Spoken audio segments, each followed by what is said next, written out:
नमस्कार साथियों, आज की इस वीडियो में आपको बताने वाला हूं जो महंगाई राहत कैंप की जो स्मार्टफोन की जो इंदिरा गांधी की योजना चल रही है, इस फोन की जो लिस्ट में जिन विधवा महिलाओं का या छात्र छात्राओं का नाम नहीं आ रहा है, उसकी समस्या को लेकर मैंने इस वीडियो का टॉपिक बनाया है। तो दोस्तों, इसमें सबसे महत्वपूर्ण बात क्या है, जो महंगाई राहत कैंप का जो रजिस्ट्रेशन जिन्होंने नहीं करा रखा था उनका नाम भी नहीं आ रहा था, और जो विधवा लेडीज़ हैं, जैसे विडो कैटेगरी में जो महिलाएं आती हैं, उनका लिस्ट में नाम नहीं है। तो काफ़ी सारे ऐसे केस आ रहे हैं।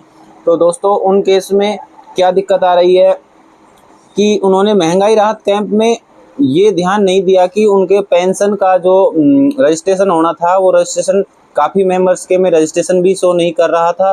तो वो उसकी समस्या थी कि जन आधार कार्ड में उन्होंने अपने पेंशन का डाटा अपडेट नहीं करा रखा था। पहली बात तो ये। दूसरी बात ये कि उन्होंने पेंशन का डाटा अपडेट नहीं कराया, तो इसी वजह से उनका महंगाई राहत कैंप में जो रजिस्ट्रेशन होना था, जो 500 से 1000 होनी थी, वो पेंशन नहीं बढ़ी। इसके कारण उनका लिस्ट में नाम भी नहीं आया। और साथ ही साथ दोस्तों, जो छात्र छात्राएं हैं उनका लिस्ट में नाम नहीं आ रहा, तो उनका हो सकता है स्कूल के जो शाला दर्पण पोर्टल होता है, वहाँ पर उनका जन आधार कार्ड अपडेट नहीं है, और उनकी शिक्षा का जो भी प्रमाण है वो जन आधार कार्ड के पोर्टल में अपडेट नहीं है। इस कारण से उनको ये समस्या आ रही है। और जन आधार कार्ड में जो चालू मोबाइल नंबर है, उसी पर OTP आएगा, या फिर जो महंगाई राहत का स्मार्टफोन की जो योजना है उसका मैसेज आएगा। तो दोस्तों, इसमें क्या है, जो चालू मोबाइल है उसी पर मैसेज आएगा। अधिकतर से जन आधार कार्ड में क्या प्रॉब्लम चल रही है दोस्तों, कि जन आधार कार्ड में मोबाइल नंबर कोई और जुड़ा हुआ है, और जो मोबाइल खो चुका है, और लोग क्या सोचते हैं कि जो जन आधार कार्ड में नंबर जुड़े हुए हैं वो उनके पास है, उनको पता नहीं रहता है, वो नंबर चेंज कर लेते हैं। तो सबसे पहले अपने जन आधार कार्ड में नंबर चेक करवा लें कि कौन से नंबर जुड़े हुए हैं, कौन से नहीं जुड़े हुए हैं, क्योंकि जो चालू मोबाइल होगा उसी पर मैसेज आएगा, वरना नहीं आएगा। और जो पेंशनधारी विडो लेडीज़ हैं, उनके जो PPO नंबर अगर जन आधार कार्ड में अटैच नहीं है, उनकी कैटेगरी विडो नहीं है, तो उनका नाम भी लिस्ट में नहीं आएगा।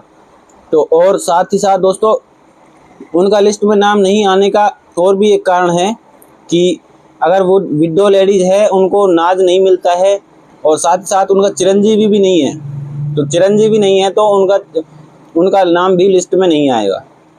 क्योंकि मैंने काफ़ी सारे केस में ऐसा देखा है, जो विडो लेडीज़ है उनका जो कैंप का रजिस्ट्रेशन था वो नहीं हुआ पड़ा है, और ना ही उनके जन आधार कार्ड में उनके पेंशन के PPO नंबर मेंशन है। तो इसी वजह से शायद उनका चिरंजीवी का जो 25 लाख और 10 लाख का जो बीमा था वो शो नहीं कर रहा है। तो इस कारण से ये समस्या हो सकती है कि आपका लिस्ट में नाम नहीं आया। और दूसरी बात ये कि दोस्तों, जो लिस्ट में नाम नहीं आने के काफ़ी कारण हो सकते हैं। और अब तो मेन चक्कर ये है कि अगर जन आधार कार्ड में आप आधार मोबाइल नंबर जुड़वाते हैं, जन आधार कार्ड में मोबाइल नंबर जैसे अटैच कराएंगे, उससे पहले आपको सभी मेंबर्स की KYC करवानी अनिवार्य है। तो KYC सबसे मेन चीज़ कर दिया है। KYC को सबसे पहले, अगर जन आधार में किसी भी सेवा का हमें फ़ायदा उठाना है, या फिर जैसे पेंशन हो गई, या फिर अपन का फूड का पैकेट हो गया, या फिर चिरंजीवी हो गई, या फिर जितनी भी हमें छात्रवृत्ति मिलती हैं, ये जन आधार के तहत स्कीम हमें प्राप्त हो रही हैं, वो स्कीम तभी मिल पाएंगी जब हम KYC कंप्लीट करा लेंगे। क्योंकि KYC का मेन टॉपिक यही है कि जन आधार में जो आधार का डाटा है वो सही हो जाए। और साथ ही साथ दोस्तों, लास्ट बात मैं आपको ये कहना चाहता हूँ कि अपने जन आधार कार्ड में जो भी KYC की अपडेट चल रही है वो अपनी जल्द से जल्द करा लें, क्योंकि हो सकता है इसकी डेट 30 अक्टूबर है, और बढ़ भी सकती है, क्योंकि अभी काफ़ी सारे मेंबर्स रह रहे हैं, तो अभी सर्वर में प्रॉब्लम भी चल रही है। और एक केस और आया था सामने आज, जिसमें अगर मुखिया की डेथ हो जाती है तो उसको डिलीट कैसे करें। मुखिया की डेथ हो जाती है तो मुखिया की KYC नहीं हो पाएगी, क्योंकि उसके आधार कार्ड मोबाइल नंबर नहीं जुड़ रहे, तो उसकी KYC हो नहीं पाएगी।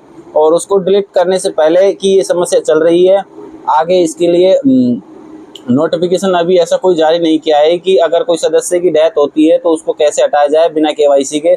क्योंकि इसकी अपडेट जैसे ही आती है तो हम आपको हमारे चैनल के माध्यम से ज़रूर अपडेट करेंगे कि अगर जो सदस्य एक्सपायर हो गया है तो उस सदस्य को हटाए कैसे, क्योंकि ये समस्या बड़ी है और उसके बगैर केवाईसी भी कंप्लीट नहीं हो रही है। तो ऐसी समस्या काफ़ी चल रही है काफ़ी जन आधार कार्ड में। तो दोस्तों मेरा यही कहना है कि अपने जितने भी सदस्य हैं उन सभी के आधार कार्ड मोबाइल नंबर जुड़े होने ज़रूरी है, और अगर मोबाइल नंबर नहीं जुड़ रहे हैं तो सदस्य को साथ लाकर अपनी केवाईसी करवा लें। थैंक यू दोस्तों, मिलते हैं हमारी कोई वीडियो में कमी हो तो बताना दोस्तों। थैंक यू, मिलते हैं नेक्स्ट वीडियो में, क्योंकि आज थोड़ा सा गला बैठ रहा है, बोलते बोलते थक गया हूँ मैं। नमस्ते दोस्तों, जय हिंद।